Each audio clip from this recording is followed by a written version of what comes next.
Guys, আসসালামু আলাইকুম। আমি এখন রাজশাহী বিশ্ববিদ্যালয় ক্যাম্পাসের ভিতরে।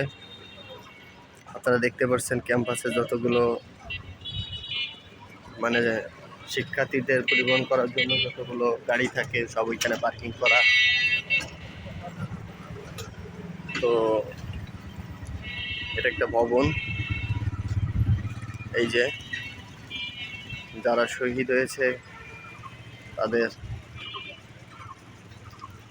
সমাধিস্থল কি সুন্দর করে সাজানো।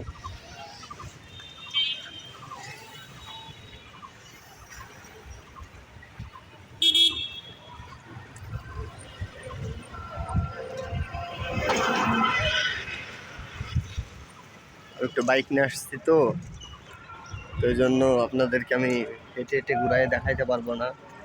15 কিলোমিটার এরিয়া নিয়ে আর কি ক্যাম্পাস। সো অনেক লং জায়গা, পুরোটা ঘুরে দেখানোর মতো কোনো ওয়ে আমি পাচ্ছি না। ঠিক আছে।